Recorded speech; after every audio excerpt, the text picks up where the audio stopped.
Oke, di depan kita ada sebuah dokumen yang kelihatannya rumit dan penuh bahasa hukum, tapi sebenarnya sangat umum. Akta Jual Beli atau AJB. Betul. Misi kita hari ini simpel aja. Kita mau coba terjemahin dokumen ini.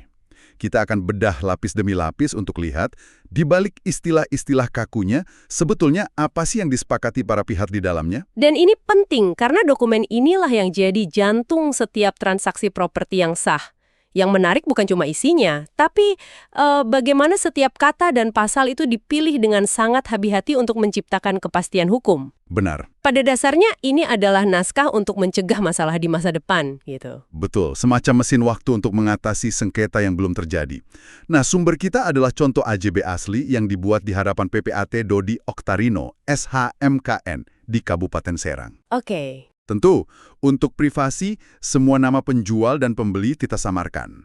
Fokus kita murni pada anatomi dokumennya, karena polanya ini berlaku di mana-mana.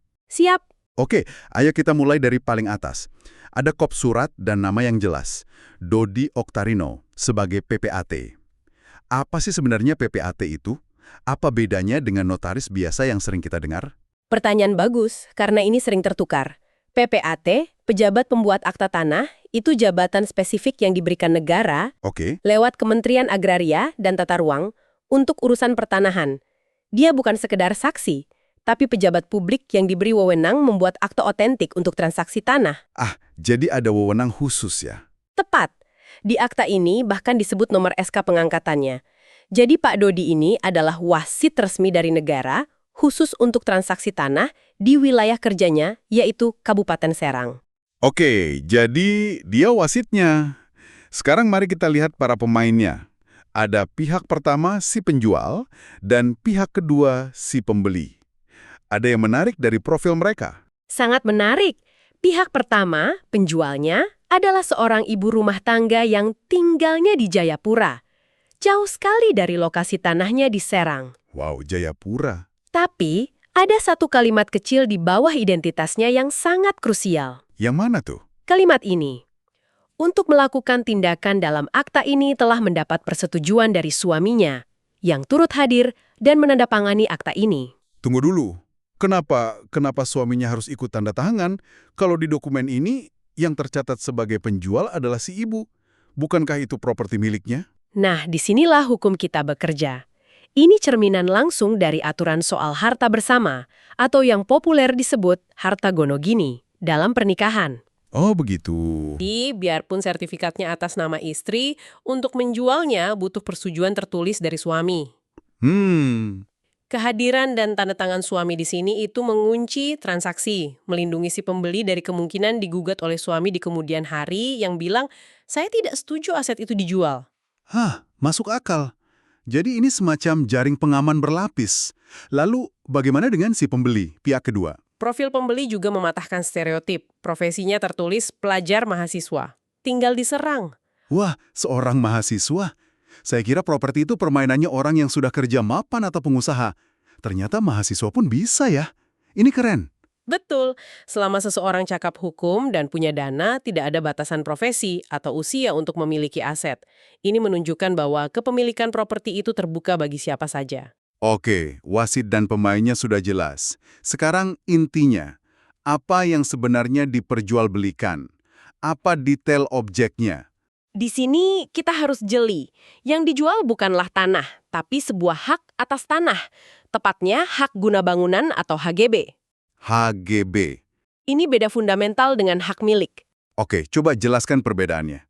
Hak milik itu kepemilikan paling kuat dan penuh atas tanah, berlaku selamanya. Sedangkan HGB sederhananya adalah hak untuk mendirikan dan punya bangunan di atas tanah yang bukan milik kita. Oh. Biasanya tanah itu milik negara untuk jangka waktu tertentu, misalnya 30 tahun, yang kemudian bisa diperpanjang. Jadi seperti sewa jangka sangat panjang dari negara. Tapi yang disewa itu hak untuk membangun di atas tanahnya, bukan tanahnya itu sendiri. Analogi yang bagus sekali, tepat seperti itu. Dan jangka waktu, ini kata kuncinya. Nah, detail objeknya sendiri sangat presisi. Luasnya 180 meter persegi, lengkap dengan NIB atau nomor identifikasi bidang tanah, lokasinya di Kecamatan Keramat Watu, Serang. Tapi ada satu klausul yang sering terlewat, tapi penting sekali. Apa itu? Kalimat ini. Jual beli ini meliputi pula segala sesuatu yang berdiri dan atau tertanam di atas tanah tersebut. Terjemahkan artinya bagi kita orang awam. Artinya, si pembeli tidak cuma dapat tanah kosong seluas 180 meter. Dia juga secara otomatis menjadi pemilik sah dari apapun yang menempel di tanah itu. Maksudnya? Rumahnya, pagarnya, pohon mangganya, sumur bornya, semuanya. Jadi penjual tidak bisa bilang, oh harganya cuma buat tanahnya ya, bangunannya saya bongkar. I see. Klausul ini mencegah argumen seperti itu. Semuanya satu paket, gitu. Cerdas. Jadi penjual tidak bisa kembali seminggu kemudian untuk menggali tanaman kesayangannya. Oke, sekarang kita masuk ke bagian yang paling menakutkan bagi banyak orang. Deretan pasal-pasal. Haha, iya. Ayo kita bedah satu persatu. Mari kita lihat ini sebagai aturan main yang disepakati. Pasal 1, misalnya, mengatur soal waktu. Di sana tertulis jelas, mulai hari ini, objek jual beli telah menjadi milik pihak kedua. Mulai hari ini. Berarti detik di mana akta itu ditandatangani, semua hak dan kewajiban langsung pindah tangan. Persis. Tidak ada masa transisi, tidak ada periode tenggang. Persis.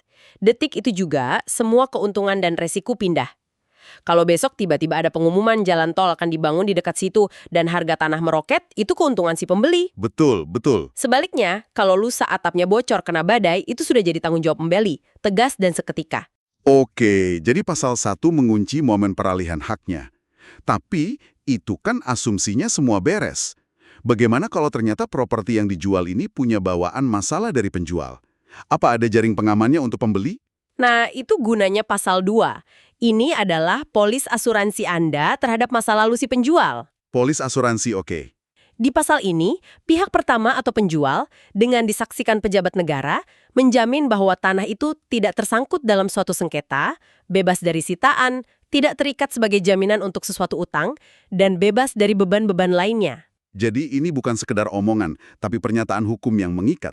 Tepat, hukum tidak peduli apakah penjual lupa memberitahu Anda soal utang atau sengketa keluarga. Pasal ini mengikat mereka pada pernyataan bahwa properti ini bersih. Ini mengubah kata-kata mereka menjadi jaminan yang bisa dituntut.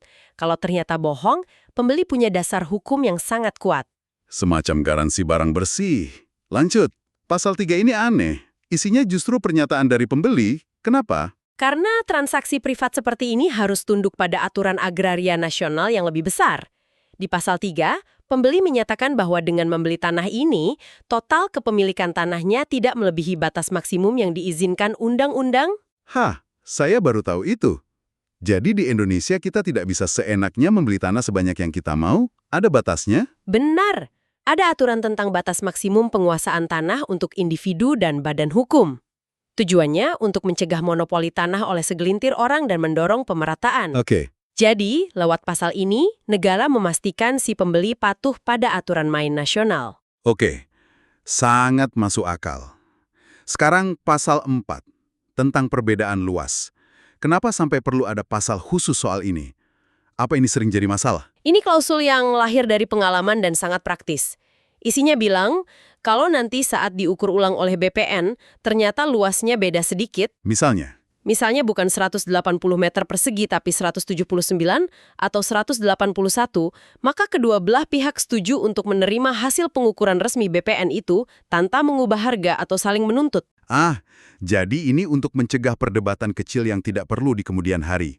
Semacam, kita sepakat untuk percaya pada pengukuran resmi BPN, apapun hasilnya. Tepat sekali. Ini cara cerdas untuk memitigasi resiko sengketa di masa depan, mengunci kesepakatan dari potensi masalah sepele, tapi menyebalkan. Berikutnya pasal 5. Isinya tentang jaminan kebenaran identitas. Tapi ada bagian yang menarik di akhir. Ya, di awal kedua pihak menjamin KTP dan dokumen mereka asli. Tapi bagian paling menarik adalah kalimat setelahnya. Mereka secara eksplisit membebaskan saya, PPAT, dan saksi-saksi dari segala tuntutan mengenai hal-hal tersebut. Ini seperti klausul pelindung diri untuk si PPAT ya. Semacam, hey, tugas saya mencatat apa yang kalian berikan. Kalau ternyata kalian bohong pakai KTP palsu, itu tanggung jawab kalian. Jangan salahkan saya. Persis. Ini adalah perisai hukum atau liability shield untuk PPAT dan saksi. Mereka sudah menjalankan tugas berdasarkan dokumen yang diberikan. Oke. Jika ada pemalsuan, tanggung jawab pidananya ada pada pihak yang memalsukan, bukan pada pejabat yang mencatatnya. Cerdik. Lanjut ke pasal-pasal terakhir, pasal 6 dan 7. Ini kelihatannya cuma urusan administratif. Administratif tapi penting. Pasal 6 menetapkan domisili hukum di Pengadilan Negeri Serang. Ini memberi kepastian. Kepastian gimana? Kalau sampai terjadi sengketa, tidak perlu lagi berdebat mau diselesaikan di pengadilan mana. Sudah dikunci. PN Serang. Dan pasal 7, soal biaya. Di sini tertulis semua biaya ditanggung pihak kedua, si pembeli. Betul. Mulai dari biaya pembuatan akta, uang saksi, sampai biaya balik nama di kantor pertanahan. Tunggu sebentar. Jadi semua biaya dibebankan ke pembeli. Kedengarannya agak berat sebelah. Apa itu standar mutlak atau sebenarnya bisa dinegosiasikan? Pertanyaan yang sangat baik. Secara praktik, ini adalah kebiasaan yang paling umum. Hampir selalu pembeli yang menanggung biaya-biaya ini. Oh, gitu. Namun, hukumnya sendiri tidak melarang para pihak untuk bersepakat lain. Misalnya, mereka bisa saja setuju biayanya dibagi dua. Tapi jarang ya. Jarang. Dan itu harus dinegosiasikan di awal, sebelum akta dibuat. Jika tidak ada kesepakatan lain, maka yang berlaku adalah kebiasaan umum ini, yaitu ditanggung pembeli. Oke, jelas. Nah, setelah semua pasal, di bagian paling bawah ada tanda tangan penjual, pembeli, suami penjual, dan 2 orang saksi. Kalau sudah ada PPAT sebagai pejabat negara, kenapa masih perlu 2 saksi lagi? Apa tidak berlebihan? Justru ini salah satu pilar yang membuat akta ini menjadi akta otentik yang punya kekuatan pembuktian sempurna di mata hukum. Oke, jadi apa fungsi mereka? Fungsi saksi adalah sebagai penegas. Mereka menjadi mata dan telinga independen yang menyaksikan bahwa semua pihak benar-benar datang, mereka menandatangani atas kemauan sendiri tanpa paksaan, dan mereka paham isi akta yang sudah dibacakan PPAT. Jadi mereka memperkuat keabsahan prosesnya.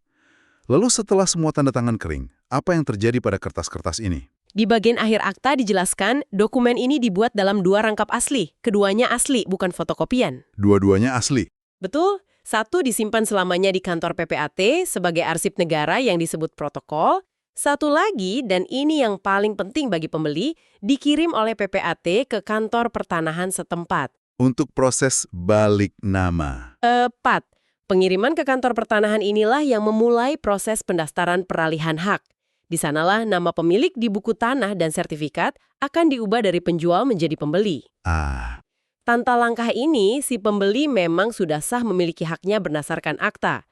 Tapi kepemilikannya belum tercatat secara resmi oleh negara. Oke, setelah membedah semuanya, jelas sekali kalau akta jual beli ini jauh lebih kompleks dari sekedar kwitansi. Ini seperti sebuah naskah hukum yang dirancang dengan presisi luar biasa. Benar. Ini adalah rangkaian pernyataan, jaminan, dan kesepakatan yang ditenun menjadi satu untuk memberikan perlindungan maksimal bagi semua pihak. Ya. Penjual dilindungi karena pembayarannya sah, pembeli dilindungi dari masalah-masalah lalu properti, dan PPAT pun dilindungi dalam menjalankan tugasnya. Setiap pasal punya fungsi spesifik untuk mematikan potensi konflik. Dan kalau kita tarik ke gambaran yang lebih besar, memahami struktur dokumen seperti ini rasanya sangat memberdayakan ya. Proses yang tadinya terasa penuh jargon dan mengintimidasi, ternyata punya alur logika yang sangat jelas. Betul sekali. Ini adalah contoh sempurna bagaimana bahasa hukum yang kaku itu sebetulnya punya fungsi mulia. Menerjemahkan niat dan kesepakatan lisan antara 2 orang menjadi sebuah fakta hukum yang solid. Fakta yang diakui, dicatat, dan yang paling penting dilindungi oleh negara. Dari sekedar saya mau beli dan saya mau jual menjadi ini sekarang milikmu secara sah di mata hukum Indonesia. Sebuah terjemahan dari niat menjadi fakta hukum, saya suka istilah itu. Nah, ini membawa kita ke sebuah pemikiran akhir untuk Anda renungkan. Silakan. Melihat bagaimana setiap detail, jaminan, resiko, solusi sengketa diatur begitu teliti dalam akta ini, coba pikirkan sejenak. Dalam kesepakatan-kesepakatan penting di hidup Anda, entah itu kontrak kerja, perjanjian bisnis, atau bahkan komitmen pribadi, sudahkah Anda memikirkan jaminan, perlindungan, dan jalan keluarnya sejelas yang tertuang dalam pasal-pasal yang baru saja kita bedah?